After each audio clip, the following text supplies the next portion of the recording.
everybody. How you doing? Woo! Welcome to PHLY Flyers postgame presented by presented by Bet365. Download the Bet365 app and use code PHLY365 when you sign up. Whatever the moment, it's never ordinary at Bet365. I can now remove the dog mask and replace with one of these nifty, that's great merch. One of these nifty PHLY hats that you can get at store.allcitynetwork.com for 30% off right now. Black Friday sale. Go, go, go. All right. Flyers win. Let's get another woo in for the people joining us today on the Bet365 PHLY Flyers postgame. Hinkle, they're making baby steps here. Baby steps. They won in regulation. This is insane. Win. The Flyers have played 24 games. They've won 11 of them. 5 in less than half of their wins have been in regulation. That feels right.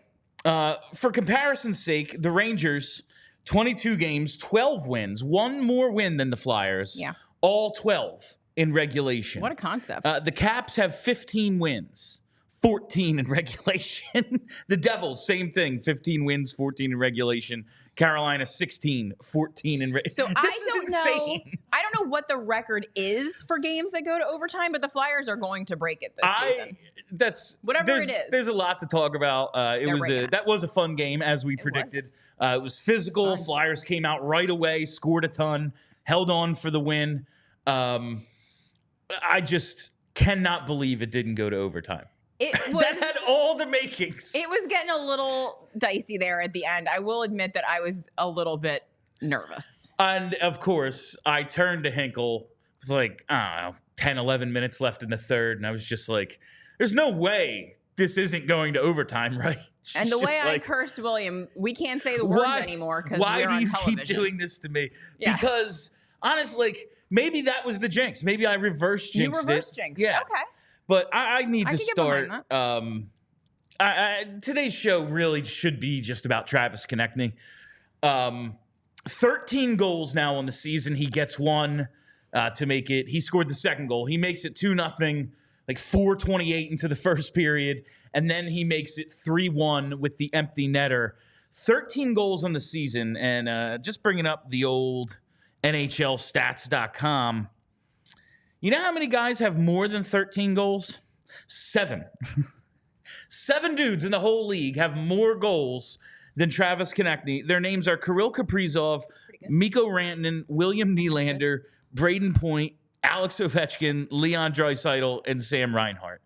I just named like all the best scorers in the league. So what you're saying is Travis Konecny is one of the 10 best players in hockey. He is top 10 in terms of goal total right now.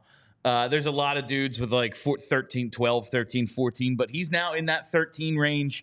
There's games going on. Like I know Sam Reinhart's listed here with 17. I know he already has 18. But like he is near the top of the league in goal scoring. He's good. I know that we were skeptical of the idea of a Travis Konecny contract extension. The thought process behind it just being how old is he actually going to be when this team is competing to win championships? Does it make sense to, put almost $9 million of the cap towards a dude who will be in his 30s in all likelihood when this team's actually good? Mm-hmm. That thought process still rattles around in my mind, but it's real nice having him here. Turns out having good players on your team is both fun and good. Yeah. Who could have predicted?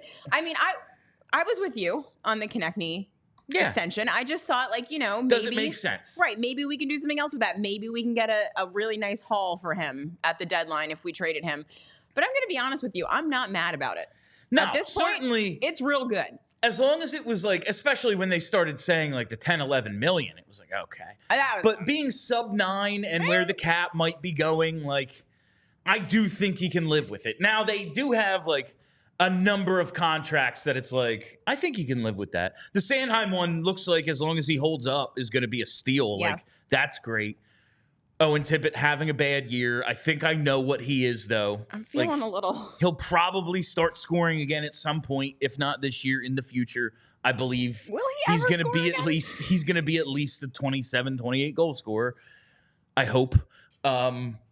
Switch back to that Konecny stick, and he's set. Go back to the TK stick, man. All you need to do, bud. But TK using a TK stick, and he's scoring a ton with it. So maybe everyone should. Maybe everyone should just use Travis Konecny stick. There's a whole bunch of guys who that just need to score can't goals. see. Yeah. Like, how Foerster, many... give him Konecny Yeah, stick. just Tippett, Konecny stick. so many times throughout the game, I'm like, are they ever going to score again? No. Farabee, Konecny stick. Lawton. Everybody. Just order 150 of his sticks. Left or right-handed, doesn't matter. matter. Just start using TK Exactly. stick. I really just want to... A lot went wrong during the Ron Hextall years when it was like, we're going to draft and develop. And it's like, well, you drafted. They did draft players. And then they didn't do the second a part bunch of those for any guys of them. just aren't here or aren't very good. Yeah. The first one, Travis Sanheim, and the second first-round pick of 2015, Travis Konecny. He nailed the Travis. If he only drafted dudes named Travis, he'd still be the GM. Yeah, right? Maybe that was the ticket for him. It's been really cool seeing these guys step up over the years for a team that was like, all right, your era didn't work. Yeah. Like, we're rebuilding because the TK and Sanheim era just didn't really work out, at least their rebuild, retool, whatever the hell that was. But they're still real. I mean, this is the best hockey they've ever played now. Yes. Not even just still real good. They are peaking. Yeah. As we're rebuilding. And the thing about it is, I feel like a lot of times, like the naysayers and the tank lovers and all that stuff, they say things, oh, Travis Konecny, like, oh, you're so excited about Travis Konecny. He wouldn't be a third liner on a good team. But, like, no. The Travises, both of them are very good, like, objectively good on any hockey team in any league. They're good players, and we get to root for them. That's pretty fun. He would be a third liner on Team Canada. Team Canada, yeah. Or like that Penguins team that had Phil Kessel on the third line. Oh, yeah. Because they could afford to spread the talent around because they had like one of the best players ever in Sidney Crosby. Right. And like one of the best players of his generation in Evgeny Malkin. Yeah. Like, so they could spread the talent around. But he's... Ideally, do you want him on your first line? I don't know. Depends on who else is on that first line. Yeah. But like him as a second liner is awesome. Like that means you have an excellent second line no matter who else is on. I was going to say, if you're lucky enough to have a player like Konecny on your second line, you're doing pretty good. Yeah. So, he's been terrific. If we get centers, it's over. They just so badly need centers. Yeah. If we get centers, look out, NHL. Any day now. It is, I guess, like, I mean, it is like the premier position and it's tough to get. And there's not that many of them. I understand. It's just like, wow, we have so many wingers. Like, even we were saying in pregame, like, yeah, I want another defenseman or two just to kind of bump everyone down a little bit. Yeah. But we have a glut of pretty good defensemen. Yeah. How do they just not have a center? They just have none. Like, not one guy who fits the role that he needs to fit in. Like Sean Couturier, he's playing his ass off right now. Gets an assist on the TK goal, the first one. Yeah, he scores so many. You got to specify. Yeah. Gets an assist on that one. He's been good, but it's like, yeah, ideally you don't want him playing. What did he play tonight? 19-12. That's a lot. Like that's a lot. That's too and he's been into the 20s lately. It's kind of, we'll see how that goes. We saw what happened last season, but yeah, Morgan Frost, he's got skill, but how much and how consistent is it? I thought he played well today. He but did. Dan, despite not having a shot, he may not. Did he end up with a shot, Morgan Frost? No shots on goal for Frost. So benched again. Next game. Same for Michkov, which is interesting. Mish didn't play a ton in the third period either. He did. It was a quiet game for him, and I kind of noticed in the first, I was like, not really hearing a lot of Michkov coming out of JJ's mouth, which is odd. Something I want to talk to Charlie about is... he did have that one play, though. I mean, the setup to Foerster, that's the thing is... How he kept that puck, I have no idea. He doesn't get the puck across the ice. I think it was Sanheim who's trying to get it over to. Can't get it across. And I think we both at that moment assumed that it had been turned over. Yeah, and they were going to go the other way. It's kind of loose, and it looks like it's going to get poked off his stick, and he just somehow regroups and then gets it back on that beautiful drop pass to Foerster. Foerster, another guy, really. Thank God Travis Konecny is scoring this much. I know, right? Because if he wasn't, no one else is. If he wasn't, they would lose every single game 2-1. Yeah. Someone would get lucky in some a puck would go in, and that would be the only way they would score, and they would lose every single game. Maybe there's a lot of people who would like that, but I'm not one of them right now. I am very much enjoying what the Flyers are giving us in terms of just good hockey games to watch. Sure, drafting high would be nice, but the games are fun to watch right now, and nothing really matters until after Christmas. I'm really having a lot of fun watching this stupid hockey team. They play, we were saying, it's inconvenient in one aspect, we have to get post-game set up. Yeah. I have to send a title and description, and we need graphics and stuff. Can't do it. That makes it inconvenient when every game is a 1-goal game. Every game goes to overtime. But that said, dramatic games are more fun to watch for the most part. Yep. I mean, if they had won today 7-0, the way it looked like it was going to go in the first 4.5 minutes, that also would have been fun. That would have been really cool. In a different way. Yeah, we could have got started halfway through the second period if it kept going the way it did. But, Igor Shesterkin was in net. He's pretty good. But TK beat him, as did Bobby Brink. And that first period, 2 goals in the first 4:24, I believe it was. Yeah. Outshot the Rangers 15-4. Brink and TK both score on rushes. I have never seen, especially in the first 40 minutes of this game, more odd man rushes. There were so many. The Rangers gave up a 2-on-1 out of the opening second period faceoff. How? Everyone's in position. You're lined up in position. I don't know. And they give up a 2-on-1 somehow. There's a lot of zone time and pressure. It was a physical game. That was just fun to watch. And I'll be honest with you. So one of the things, I don't know about you, but I'm always texting someone during games, just talking about it. One of the things that I feel like I have been noticing a lot lately is that the Flyers 2-on-1s, 3-on-2s, they skate the puck in and they just skate all the way to the goal line with it and never get a shot off. Or if they do get a shot off, it's well wide. They never do anything with these odd man rushes. Today it was just shot after shot after shot, rush after rush after rush. It was okay. This is what you're supposed to do when you have one extra guy. And it did feel okay, they have all these chances. They haven't scored. But, again, it is Igor Shesterkin. He's good. But I was happy with some shots for rebounds on those rushes if they didn't think they had an angle. Mm-hmm. Some guys just not hesitating, not holding the puck till they just run out of room. Right. That was I thought the theme in the first 2 periods against Nashville was damn, I'm out of room. Yes, yes. So much. Just skating all the way down to the boards. No. Before you get down there. Taking it out, taking it back out. Yeah. And then all of a sudden they're on top of the point man. They have nowhere to go with the puck, and it just gets poked out of the zone because they have nowhere to go. And today at least, they took advantage of what the space that the Rangers were giving them. They could have scored a little more, absolutely. But again, it's Shesterkin. That's going to happen. Getting 2 on him that quick was real lucky because beating him is hard. It is. It's really hard. Bobby Brink against any other goalie could have had a hat trick tonight. Yes, easily. It was. They had a ton of chances. It was lucky to get him that early. Yes. It's I think it's a thing with great pitchers. If you don't get them early, you're not going to get them. They work themselves into a groove, and that's clearly what happened. Maybe the Flyers were too dominant in the first period. They let Shesterkin see too many pucks, and then he was feeling it late because they scored, again, 2 in the first 4.5 minutes, and then don't score again until the final 30 seconds with an empty net. Right. But it was just cool to see them come out and have that sort of jump after they were slow. I realized they won that Nashville game and they played good defensively.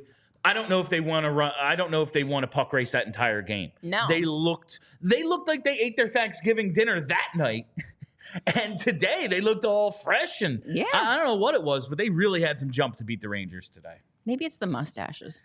Maybe everyone's got them now. It's Movember. You gotta have the stash. They should never shave them. Maybe Joel Farabee needs to. No, he looks ridiculous. It's great. He looks great, but he may never score. Well, that's true. Again. I don't know if anything will help him. I don't know.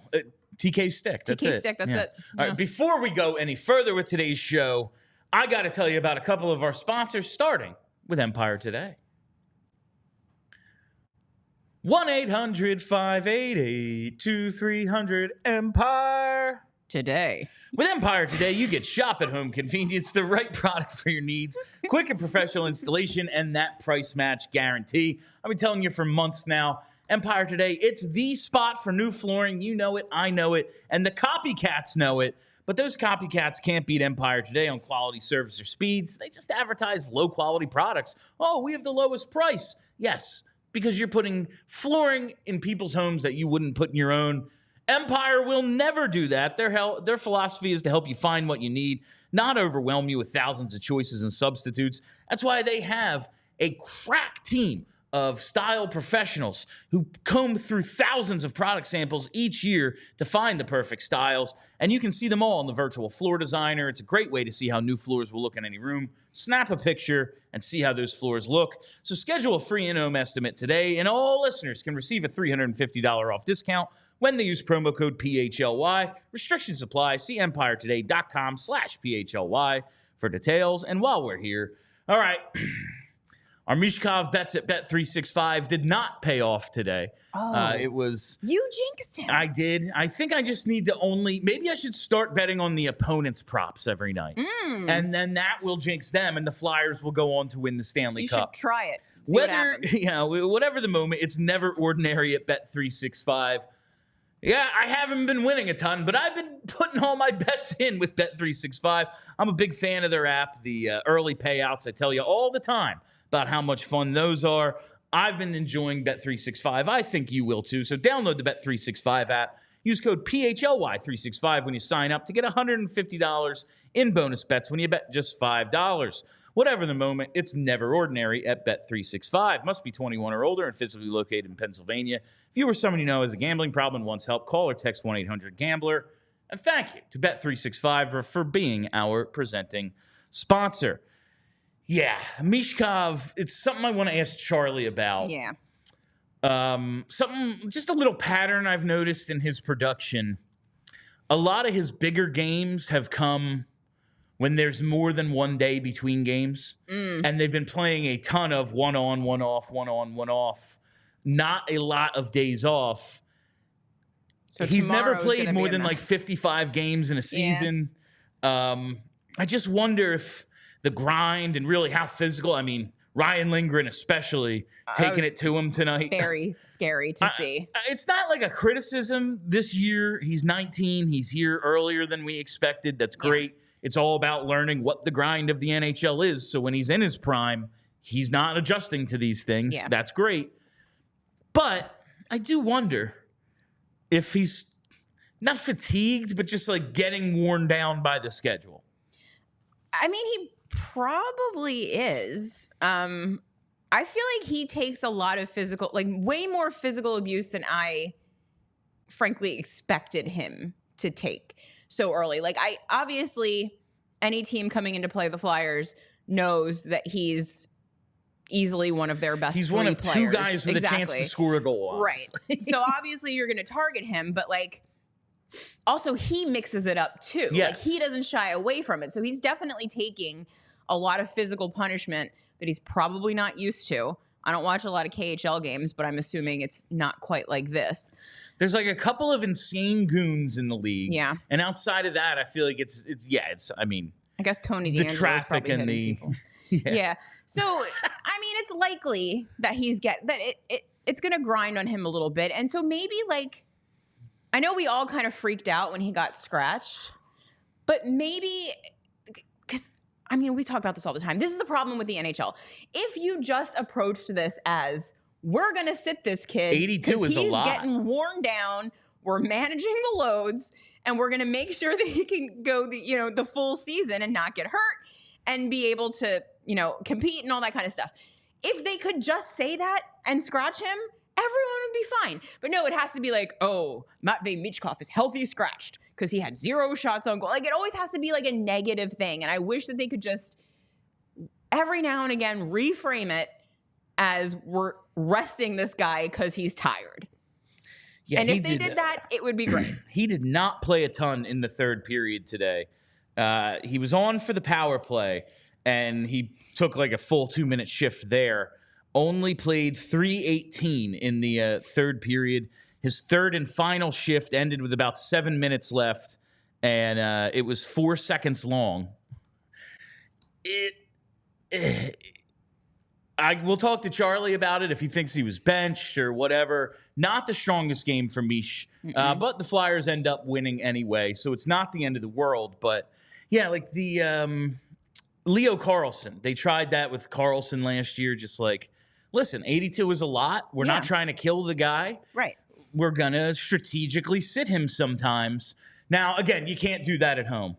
The people are there to see Matvei Michkov. It's like why they bought the ticket. Yeah.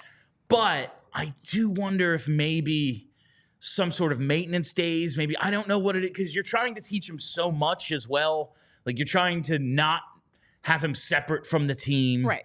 You're not trying to treat him differently than everyone else. But until further notice, like, he is the guy the rebuild depends on. Right. Like, maybe Jamie Drysdale comes around. Maybe they pull off one of these trades we've been talking about for other young guys with star potential. Yeah. But, like, until then, it's him. Yeah. So, like, you don't want to treat him differently, but he is different. He is different. The GM doesn't go to the airport. I was going to say, we're already treating him differently. Like, they put him in a house. They got him a car. They carried his sticks. They brought his whole family over. Like, let's stop pretending that we're not treating him differently. We are, because we should be, because he's the most important boy in the entire city. So we can treat him differently by scratching him as well. And also, like, you scratch dudes all the time. It's fine. Just don't make up a reason. Like, don't tell us that he sucks and that's why you're scratching him. Yeah. Just scratch him and say he needs a couple of games, maintenance days, whatever you want to call them. I don't care. But, like, if we can get a full season of games like we got when he came back from the scratch out of him, just by sitting him like 2 games a month or something, like, that's fine. Just be, like, cool about it. Yeah, I'm interested to see, like, what happens next after he's benched for a lot of the third period today.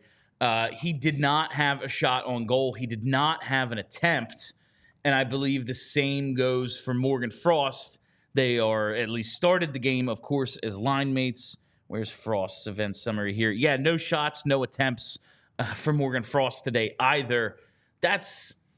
These are 2 guys, regardless of, and I have a lot less patience for Morgan Frost because he's 25. Yeah. Like, he knows what it means to play an NHL season. Like, and the Flyers, like, had a ton of shots today. That's the thing, is they were on offense a lot. It wasn't like the Nashville game where it's like, all right, well, everyone's just kind of slow and hemmed in, and that's the way it is. No. There was a full offensive output today, 35 shots on goal. Have to believe that's one of their highest totals of the season. Seems like it should be. And 2 dudes who you're depending on to create the offense don't have any. Yeah. That's a little concerning. So I'm willing to give Morgan Frost like a tiny little bit of rope today because he had a good game last game. If he shows up tomorrow, we're good. Like, but if this is like another period of, 4, 5, 6 games with him doing absolutely nothing, it's going to be really annoying. And he'll probably find himself in the press box again. So I want to talk about something positive now. Rasmus Ristolainen. Everyone's favorite player. The much maligned Risto ends up with 20-49 today. Gets an assist. I believe he had the secondary assist on TK's first goal. 4-game point streak now. An assist in 4 straight games. So a show or 2 ago, I talked about how Risto had like 1 run of offense as a Flyer, and now his 4th season here. He had a 37-game stretch from mid-January through the end of the 2022-23 season where he scored at around a 40-point pace. In that time, he had 1 4-game point streak. He had a goal and 3 assists from March 23rd to the 30th of 2023. That's his only other 4-game point streak as a Flyer. This is the best hockey, and it's not just the scoring. Like he had it was a nice breakout pass to get over to Coots, who sprung TK on his goal. But it's not just the scoring, but I think it's when you take care of everything else, the scoring opportunities show themselves. And when you're playing 20 minutes a night, instead of, well, we got to give him like 13, 14 and just hope nothing goes wrong. Right. When you can depend on him you just have much more opportunity to score because you're on the ice. Right, and we talk about it all the time. The best defense is when you have the puck. Yes. So, like, he's playing good defense. And so the team has the puck a lot, so he's getting more opportunities to get points. And it's like, sell. I want to sell this guy so bad. They need to sell high. The stock has never been higher. They need to sell. And you know what? We need to sell merch, damn it. We need to sell some Mad Russian hoodies. We need to sell some snapback hats. And the place to do it is at store.allcitynetwork.com, up to 75% off. We have 30% off across the board. So if you've been like, I want a Michkov Mania shirt, I'm going to hold out a little bit. Now is the time. It will never be cheaper than at this very moment. Store.allcitynetwork.com. Hit that shop by cities, hit that Philly tab, and boom. You're in.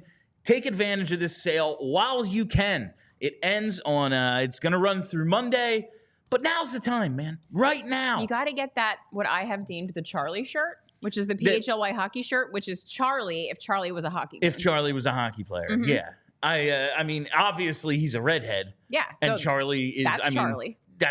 It doesn't work for any other team, but the Flyers have all of them. Yep. And why not go get it now? The Mad Russian hoodie and shirt.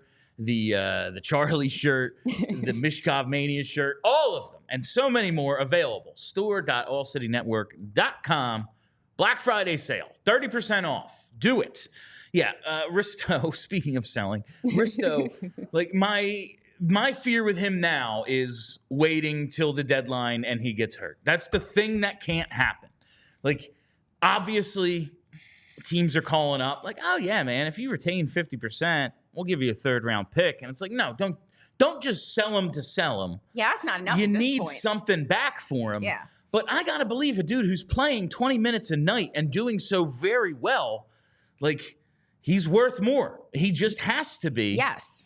And teams need to make their push. Like, you look at the standings right now, and they're pretty jumbled. Yeah, like a lot Edmonton not in a playoff spot right now. But they could use some defense. You know, it's teams like that I think really need to make a push. And obviously Colorado, like we have their 1st-round pick already, so it would have to be something in the future. But like they're in a wild card spot. Vancouver a point up on the 2nd wild card. These teams that are very much invested in this season, like if not now, it might become too late. Like that's just what happens. I feel like the longer it goes, and he continues playing like this, like the bidding war would just, I would imagine, get better for us. I mean, the good thing is, the only thing that I'm like making me feel, he already got the big injury out of the way. Like he didn't play for a long time. Yeah. So like maybe it's like that's his one for the season, and he won't get another, I hope. But yeah, I mean, I'm sure Briere's taking call. Like, I'm sure he's trying to move him. Like, there's no way that his name is very much in rotation right now. Like I do think he's one of the guys people are definitely scouting. For sure. And that's the motivating factor of him playing for Team Finland is pretty cool. Like that's it seems like a lot of guys are, as much as when these tournaments get announced, like we said the same thing with the World Cup. That was so freaking long ago at this point. But it was like, oh, these aren't, there's a Team Europe and Team North America of kids. Like, what are these things? How fun was that? And then it was, I mean, it was awesome. Yeah. Team North America was captivated the hockey world. Yes. In like the middle, what was that, like August or September? Yeah.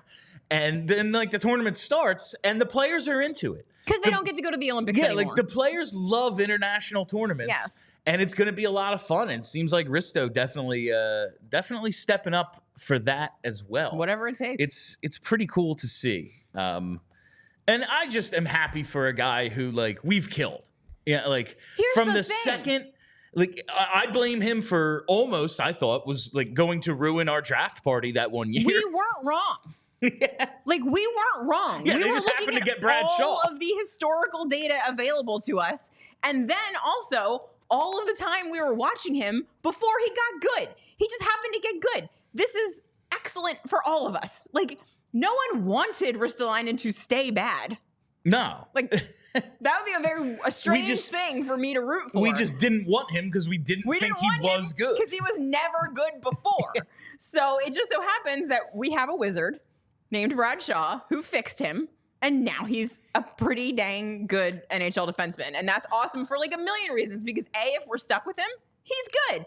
B, we could probably trade him for something pretty useful. So like wins all around for everybody. Like being wrong is awesome sometimes. Yeah. No, I love being wrong when it comes to this sort of stuff. It's great. Yeah. Because that means the Flyers did something good. But and also, that's like my goal. If you liked the trade, you weren't right. Yeah. No, he sucked when we got him. It's still a first-round pick and more. And then an extension of like $30 million. For a guy that stunk. For a guy who was no good. Up until that time. Up until we got Bradshaw. Right. And Bradshaw had 3 years to work with him. So we've set the reality, so we're all living in the real world. Like, Risto turned 30 at the end of October. He was the 8th overall pick in 2013. I believe this is year 12 for him. He's never been in a playoff game. Let's get the man to the playoffs. Get him to a playoff team. Playoff Risto. He must exist. Just for everyone's sake. We need to see it as a society. That's people were Toronto, what are you doing? Edmonton, what are you doing? Somebody needs his big, tall self. That Nashville game, his physicality in the Nashville game, like every hockey man probably made the call to Danny. I would imagine. Like, I don't care that it's American Thanksgiving. No. We want Rasmus. And good for him, man. Like, he's really turned things around from what was a rough couple of I mean, really a rough start to his career. I realize he put up numbers in Buffalo, but there's a reason they traded him. Yeah. Like, they had nobody else to do it, so he did it. Speaking of recovering from a pretty rough start, Ivan Fedotov today. Is he good? He was pretty damn good today. Now, the Flyers they only allowed 23 shots on goal. And that's the team's identity, though, is limiting shots. Yeah. Getting a ton and not allowing the team many, that is their way of winning. It is their only way to win. They did it today. It went well. And I will say, though, like, even in the first period when New York had 4 shots, 3 of them were scoring chances. No, he had to be on. And I actually mentioned it to you. Like, I was like, it's kind of terrifying that he's not seeing any pucks because, like, I don't, like, he's just so weird. Like, I feel like it seems like the games that he's been good in, he has to, like, warm up, ease into it. Yes. And so, like, he had 0 opportunity to get himself warmed up in this game because the shots were so few and far between. But when he had to be on, he was on. And he didn't look crazy. He didn't really make a ton of flubs. A couple of times playing the puck were a little bit terrifying, so maybe don't do that. Shoot at the open net. Your passing is some of the worst I've ever seen. If you insist on playing the puck, Ivan, shoot at the open net. It couldn't be more. Taking the icing if you miss can't possibly be more dangerous than you coming out of your net and just firing at the half wall. Yeah, don't do that. He has turned the puck over don't do that, 4 times in the last 2 games doing just that. I can't believe the one he sent up the wall today didn't result in the game-tying goal. But other than the puck handling stuff, which is pretty solid. It's just he's been really good. And now you look at his numbers. He's .500. 4-4-1 after it looked like he wasn't going to be in NHL. I mean, it was rough at the start. Kolosov comes up and he's backing up. He gets in a game and John Tortorella just says, "We're giving Coley a look right now. That's what we're doing." And then Ersson gets hurt and then Kolosov gets banged up in morning skate. And then suddenly Fedotov's forced into action.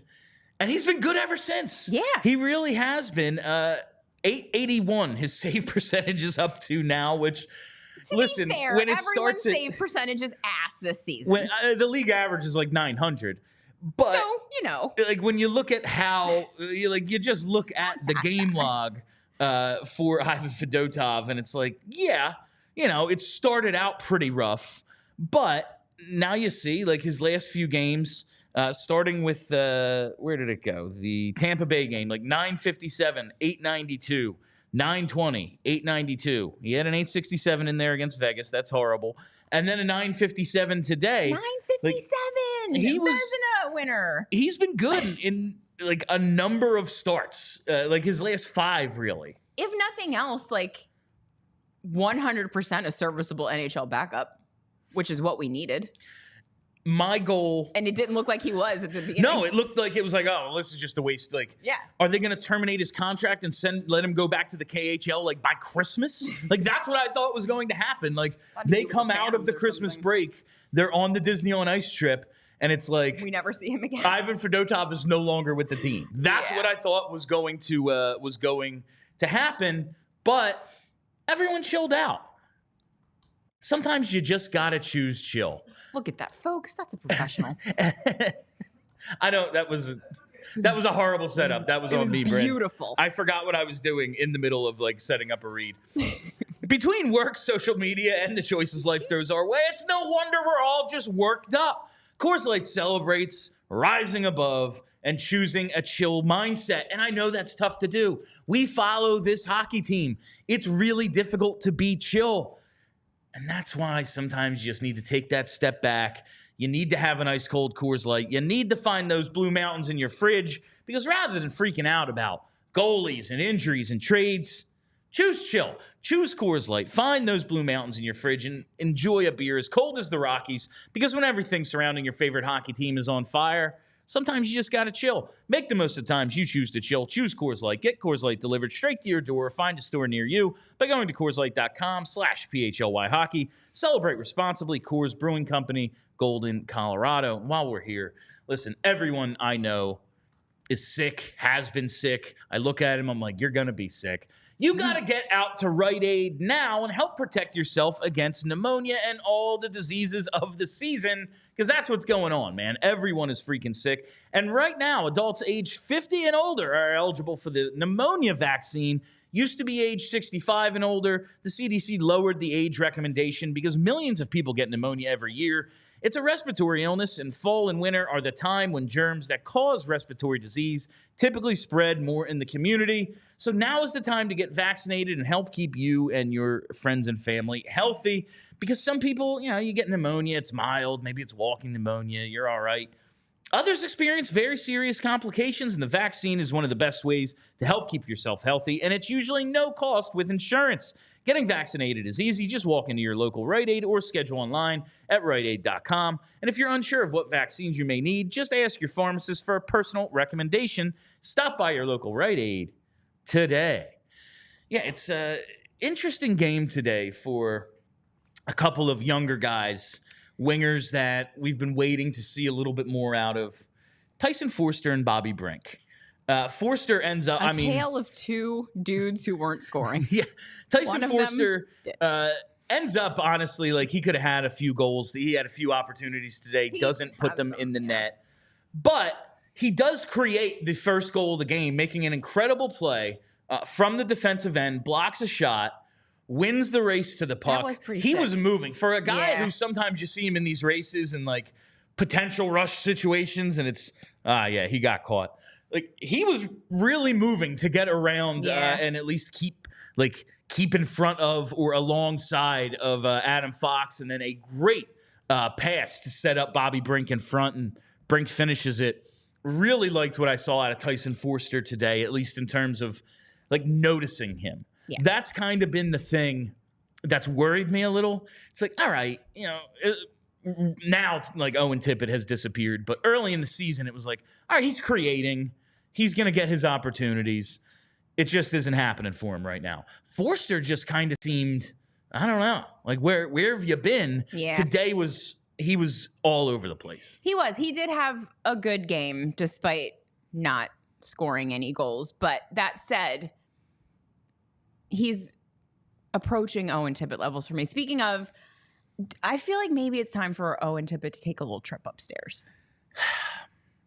They have so few guys like who can score and who do have speed. But this is what we do. He's not scoring right now. When you're not doing the one thing we want you to do, you sit. And so like, yeah. Let's ask our favorite redhead about one of those other redheads. Now it is Philadelphia's #1 hockey beat writer, Charlie O'Connor, coming to us live from the Wells Fargo Center. Happy Thanksgiving, happy Black Friday, Charlie. Thoughts on the game and any standout comments from the post-game availability? Yeah, I think my thoughts on the game are this is the best version of the Flyers that we've yet seen this season. And I think it's noteworthy that really 2 of the 3 games they've played this week, they've played really well. Like the Vegas game, I thought they played very well. Yes, they give up a bunch of goals, whatever. But overall, they played a good game. They controlled the play. They had the puck a lot. They checked well. They checked forward. Then the Nashville game was kind of a mess. They obviously somehow get the win. They play good defense, but they really didn't do much of anything with the puck the entire game. So that was a step back. This game was like the Vegas game on steroids. It was that, but better. And it does make you wonder if they are starting to finally figure it out and start to look like the team that we were hoping they were going to be from the start of the season. And, some of it is just the fact that, I think when I had that one show with you guys, I think it was maybe like 3 weeks into the year, and I said that there were 3 things in particular that the Flyers didn't have at the start of the year, but they had over the first 2/3 of the season last year when they were good. And those 3 things were the good version of Sean Couturier, Sean Walker, and goaltending. Okay, Sean Couturier now has 5 points. I believe it's 5 points in his last 4 games. He's back to scoring at a completely acceptable rate. He's driving play. They're now, again, getting the Sean Couturier from the first 2/3 of last year. So that's done. Emil Andre is doing his best impression of Sean Walker. He's solidified the second pair. So that's not a problem anymore. And the goaltending has been fine. Ivan Fedotov, Alexei Kolosov, they've been fine. And this is even without Sam Ersson, who I think we all agree is their best goalie. So the things that were holding them back to start in the year, the first 3-4 weeks of the season, Couturier, the second pair, and the goaltending, all those things have been resolved. And now suddenly they're playing like the team, at least 2 out of the 3 games this week. They're playing like the team that they were the first 2/3 of last season. And that's exciting. Now, as for what I heard from Tortorella, Tortorella came away satisfied. He obviously pointed out the Nashville game wasn't very good, but he does feel like, they're playing well in the neutral zone again. They're surfing up, which is kind of his way of saying that the defensemen are sort of, sucking the life out of the attempts to move up ice. They're playing aggressive. They're cutting off passes, cutting off routes, things like that. But also they're checking really well. The forechecking is good. So Tortorella's happy. He specifically pointed out Bobby Brink, loved Bobby Brink's game. He had a nice little quote about the goalies because somebody, I think it was Adam Killman from NHL.com, mentioned about Kim Dillabaugh, the goalie coach. Is Kim Dillabaugh deserve a lot of credit for the fact that Fedotov in particular, but also Kolosov to a degree, seems to be getting steadier and better as the year goes on. And Tortorella basically said, look, I'm the first one to piss and moan at Kim when our goaltending is bad. He has a tough job. He's a tough job because he's a goalie coach in Philly, and he's the goalie coach for me.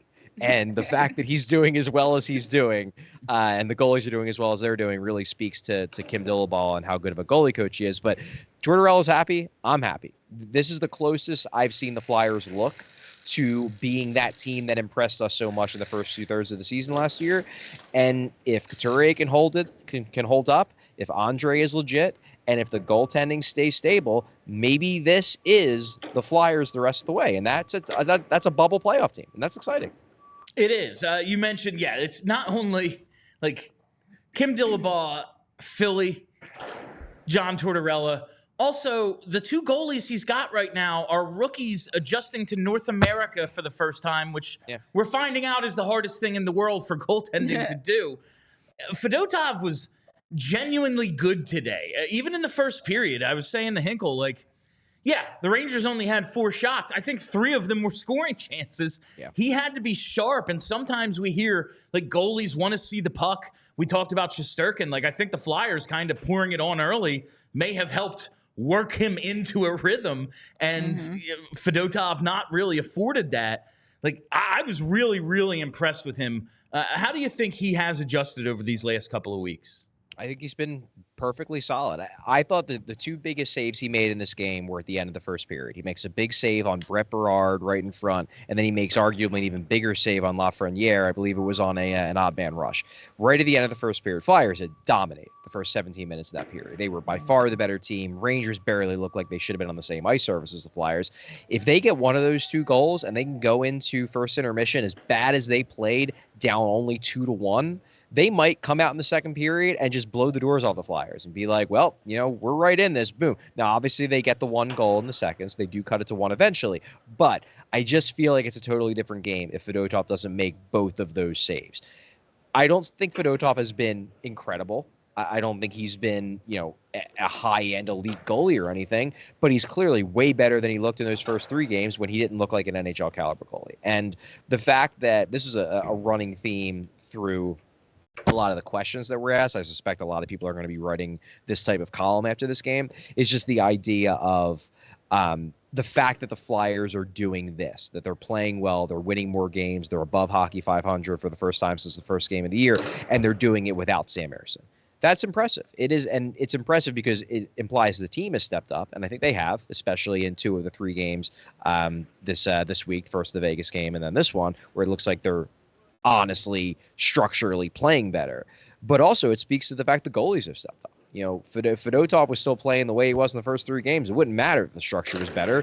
He couldn't stop a beach ball. If Kolosov wasn't providing half decent, relief appearances when he has to step in certain times, when you want to give Fedotov a day off, when you want to see what you got in Kolosov looks like a perfectly decent backup NHL goalie. And that's enough. That's enough not for them to win every game, not for them to be a dominant team, but for them to be competitive and for them to win more games than they're losing. And that's what's going on right now. Charlie, Travis Konecny is, I feel like, ascending to an even better level this season, at least in terms of offensive production. Now with 13 goals in the season, he's in the top 10. Only 7 guys have more goals than he does. He's on pace for over 44. Where would this team be without TK right now? Well, they certainly wouldn't be above Hockey 500, I can tell you that. They would never score. Yeah.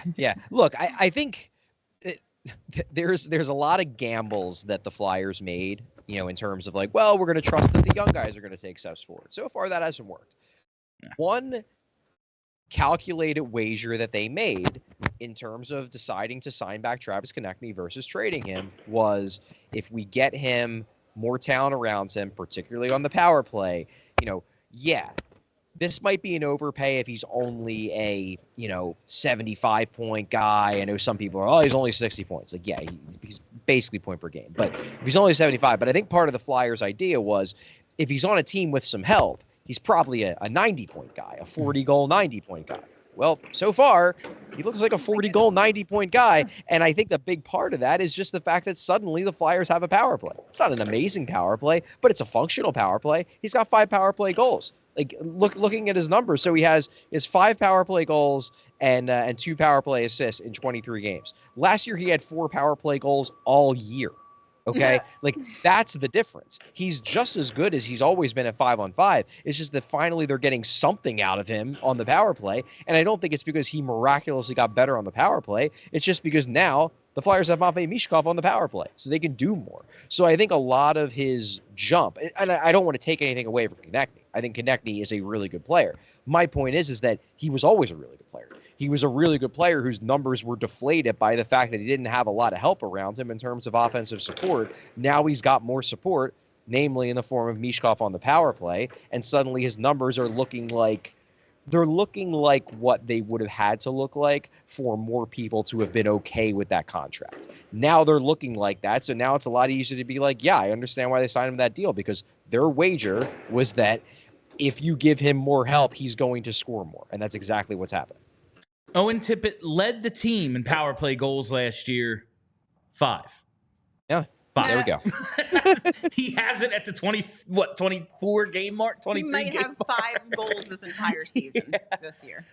Charlie, I got to ask about Matvei Michkov. He didn't play a ton in the third period. I think I've noticed a little pattern with his production. A lot of his better games have come with more than one day in between games. Do you just think, and like, it's not really a criticism, just kind of an observation. He's 19. He's adjusting to so many different things right now.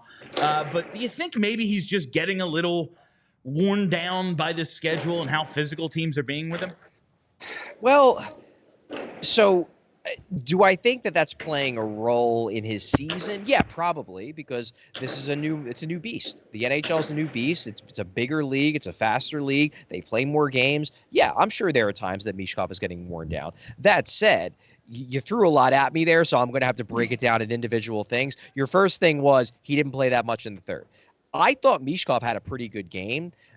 But what I think the problem was I think his line was bad. John Tortorella straight up said after the game, he said 3 out of the 4 lines were good. He didn't specify, but Kate's line was great. Couturier line I thought was good. And he specifically said the Poehling line he liked. So that leaves the Frost, Tippett, Michkov line. They barely played in the final 10 minutes of the third period. And for me, I thought Tippett was bad in this game. Yes. And I thought Frost just wasn't impactful. Like, obviously he was really good the last game. I just thought he was really good the last game, and he was fine against Vegas. Other tonight, Frost just wasn't impactful. He didn't pop.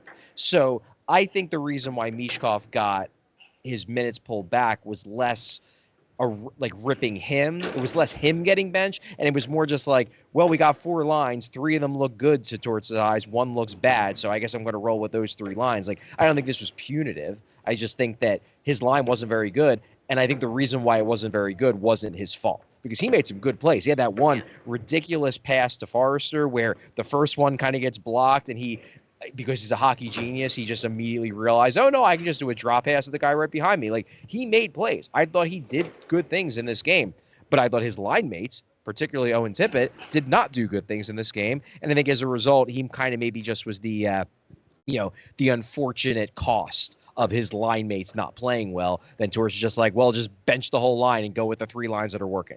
Neither Michkov nor Frost had a shot attempt in the game. Not great from dudes you depend on offense from. But again, I don't think Michkov was bad. I think there's a much stronger case that Frost and Tippett were bad than Michkov. Yes. This is my opinion. I agree.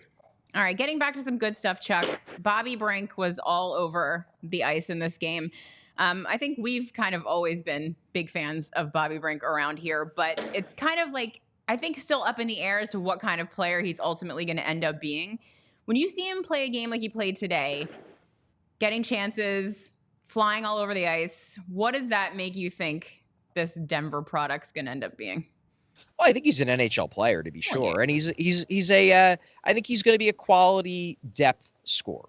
Now, whether that is, a guy who pops in 40 points every year and can boost a second power play unit, or whether that's Jonathan March or so, I don't know. But I think that's kind of where he is. And it might take him a little longer to get to where he's ultimately going to be, because he doesn't have the physical tools of, not even, I'm going to say Michkov, but like of an Owen Tippett. Like, Owen Tippett cannot have all the details of his game be great and still score a bunch because he's just bigger and faster than basically everybody he's up against. Bobby Brink's 5'8", and he's not an amazing skater. So he's going to have to fine-tune all of the other aspects of his game if he wants to take advantage of the fact that he's got legitimately really good hands and he's got a high hockey IQ, especially offensively. Like, those are strengths. And I think eventually he's going to get to the point where those strengths allow him to be a pretty solid offensive contributor consistently, whether it's on the Flyers or somewhere else, I don't know. But I think he's going to be a solid NHL offensive contributor, on the wing, but it might take some time. Today, though, we saw why. And what we saw is a guy who does have the skill. He obviously gets a goal. He was productive all around, but he was just playing harder. He was harder along the boards. He's not a big guy. He's never going to be throwing big hits, but he was winning battles. He was engaging along the boards. He was back checking well. Those are the things that he needs to do consistently if he wants to take advantage of the offensive gifts he has, which are the hands and the hockey IQ. And you seem to really key in on Noah Cates' game today. What did you like so much from him? Yeah, I thought he was fantastic. I thought there was one shift where he had like 3 consecutive forechecks where he stole the puck, and it was just him. It wasn't anybody else. It was basically he was chasing guys that he looked fast. He is not a very fast skater, NHL-wise. He looked legitimately fast in this game. He was chasing guys down. I just thought Cates was playing with a ton of jump. I loved his game. I thought that was the Flyers' best line, and even though he doesn't get any points in the game, I thought Cates was the engine that drove that line, honestly. All right, last one before stars, Chuck. Joel Farabee. 16 shots in his last 4 games. Will he ever score again? I'm speechless when it comes to Farabee because he should. You know, he's producing enough quality chances both for himself and his line mates that he should be on the scoreboard. He should be on the scoreboard in not just one game, but multiple games. He's been around the puck. He's been creating. And the thing, and I actually have this in the column I'm writing on tonight's game, or today's game, I guess, is that it's not – there are some guys, let me put it this way. There are some guys where when they're not finishing, you can just say, well, they're not good finishers.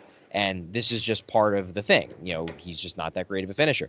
Joel Farabee, I know that like social media wants to act like he can't finish on chances. He can't finish on chances right now, obviously. Historically, if you look at his NHL career, he's consistently been an above average finisher. He almost always has a shooting percentage over 10%. He almost always has boosted the shooting percentages of his teammates. Like, this is a career-long thing for Joel Farabee. He is not a guy who struggles to finish. He's just a guy who's struggling to finish right now, which tells me that at some point the floodgates are probably going to open up for him, because this isn't like a Carl Hagelin, where it's like, yeah, he creates a ton of chances, but he shoots 7%, even though he gets breakaways every game. Like, that's a guy where you can just say, well, maybe he just doesn't have the finishing ability. Joel Farabee has shown us for multiple years that he has the finishing ability.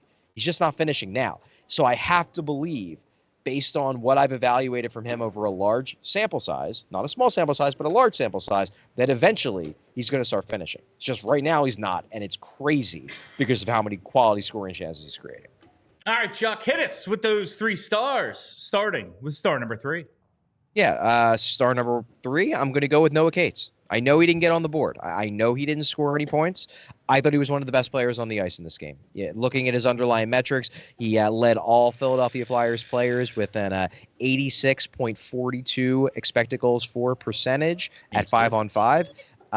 I thought he was the engine that drove the Flyers' best line. Flyers outshot the Rangers 14-4 with him on the ice at 5-on-5. Cates was great, and again, I know he didn't score, but to my eye test, he was one of the most effective players on the ice. I can't put him any higher than 3rd because he didn't produce any points, but I can get him my 3 stars because I thought he was great. Noah Cates, 3rd star. Hit us with star number 2. Star number 2, Bobby Brink. Bobby Brink got the call out from John Tortorella after the game, said he thought it was one of his best games, and I agree. Brink was great. Obviously gets the goal. The goal I thought was actually more a Foerster play than a Brink play. Foerster had a fantastic sequence in the lead up to that goal, but hey, somebody's got to finish it, and Bobby Brink did. But the big thing for me is that it wasn't just that goal. Bobby Brink was giving quality shift after quality shift in this game. He didn't rest on his laurels just because he scored early. He kept pushing. Kept producing good shifts.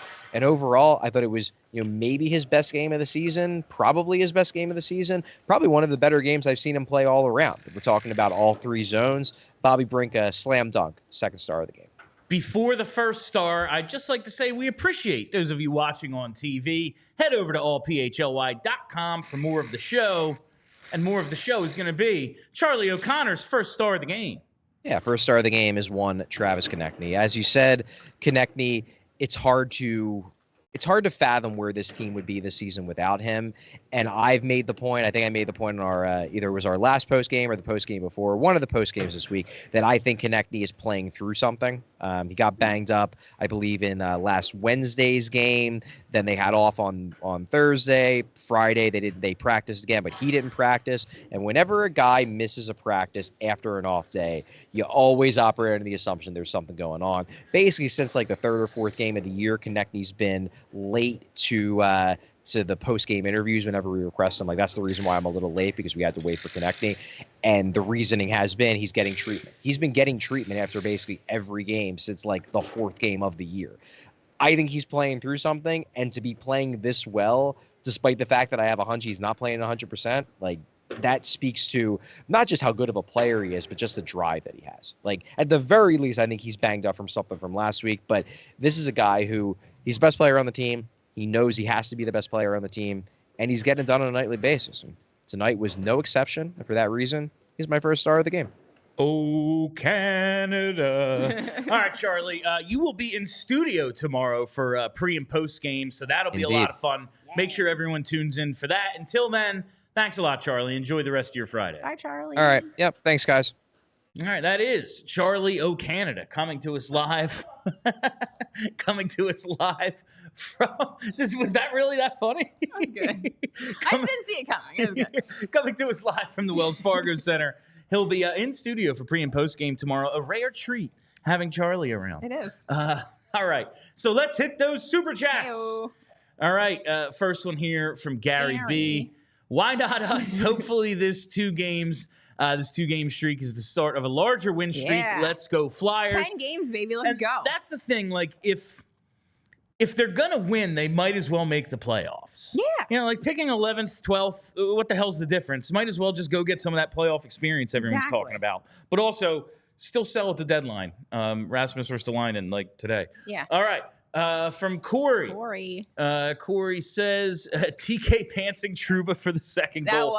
That was chef's kiss. I agree. The Rangers, that's one of the things about today. The Rangers had a push at some point in the second period, and then at the end, of course, with the goal with the net empty. But, like, they're not good. I don't know what's going on. 5 straight losses for them. Yeah. They bleed. Odd man run. Like, the Flyers are the team going for odd man rushes, and somehow they were just like, oh, well, there's nothing we can do about that, I guess. Like, I guess good luck, Igor. Like, you have the best goaltender in the entire league. Like, help him a little. How are you losing this many games? They are not good. It's weird what's going on over there. But you know what? Good. Oh, well. It's fun. Another one here from Gary B. Says, can Bet365 be a financial supporter of the Flyers? The slogan they use resembles the Flyers flawlessly. Yes, never ordinary. Today was a different book. I'm not going to say the name because Bet365 sponsors us. But they are sometimes, when they show the in-game odds and stuff. I feel like I've seen that in the arena. Maybe it's there's so many books. They're maybe they're affiliated with each other. I don't know. Bill and I are starting our own. But I definitely have. We should, honestly. Yeah. The way my bets are going. I don't even know how you do that. Yeah. No idea. If Dave Portnoy can do it, we can. Yeah, it can't be that hard. Anyway. Yeah, I definitely have seen them used as one of the sportsbook sponsors before, but it just seems like everyone sponsors every team, so who the hell knows? But none of them are ever ordinary. The never ordinary is absolutely perfect for this freaking team. Mm-hmm. All right, this one from VO Noob, I think. VO Noob. I want the playoffs. Let's effing go. 3 goalies looking good. Risto and Sanheim. Beasts finally. TK and Michkov leading the way. Fun times. It is fun. We're having fun. There is sometimes you just have to ignore the voice in your head that well, is this good for the rebuild? I don't care. No, I don't care. They're not gonna draft at the top of the draft. That's just the way it's gonna go. No. And they were never going to. Enjoy the good times because they're so rare. We could all be dead tomorrow. This team is enjoy the hockey game. This team has hurt us for so long that the good times, just enjoy them. Think back to 2 seasons ago when it was unwatchable hockey for 82 games. I just quit doing post game. Yes, all of us were just done. I'm sorry. I get paid more for the listens, and I'm just not going to do it. I hear you. Just stopped.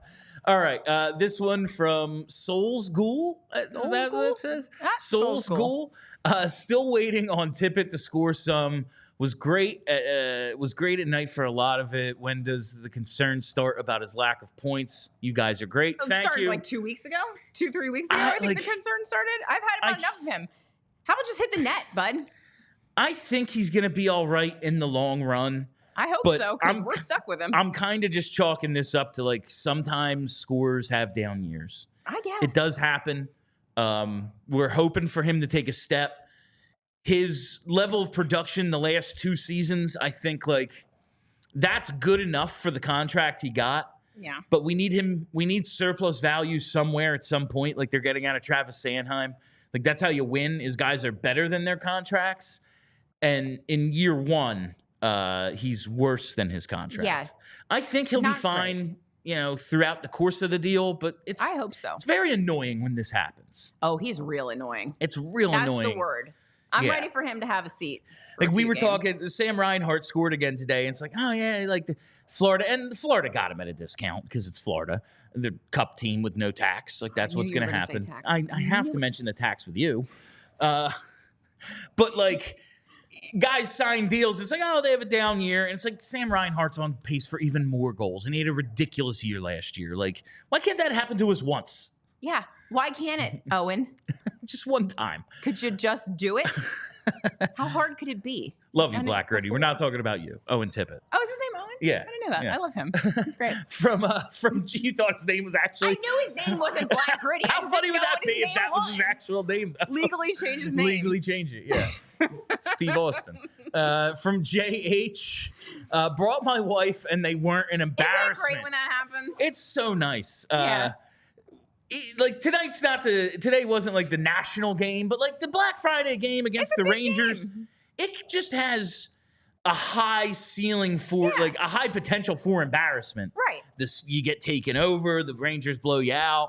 Like neither of those things happened today. The Flyers won. Yeah. The Rangers fans were kept quiet the whole game because they only had like 12 shots. Yep. Yeah, it ruined some New Yorkers' day. It's a beautiful thing. Everybody's silent on the train back home. I'm glad you had a nice time, Me too. JH. And finally, of course, from Vince, why not us? Why not? You know what? Why not? Why not? Why the hell not? Enjoy it, folks. And enjoy your Black Friday. Enjoy the rest of your holiday weekend. This has been the PHLY Flyers postgame show presented by Bet365. Download the Bet365 app. Use code PHLY365 when you sign up. Whatever the moment, it's never ordinary at Bet365. Before we get out of here, just want to say happy Thanksgiving to everyone. Happy holiday weekend. Happy holidays. It starts now. The craziness. Enjoy it. And check out our Black Friday sale. And if maybe you're not into the merch, go on a trip. Say to Montreal, allphly.com. Check that events tab. We're going. The funnest people. It's going to be an amazing time. Yes. Charlie loves Montreal. I love Kelly Montreal. loves Montreal. It's going to be a lot of fun. So come on out. All right. That's it. This is the PHLY Flyers postgame show presented by Bet365. I'm Bill Matz. That's Kelly Hinkle. Until tomorrow, let's go Flyers. We all silly like the mayor.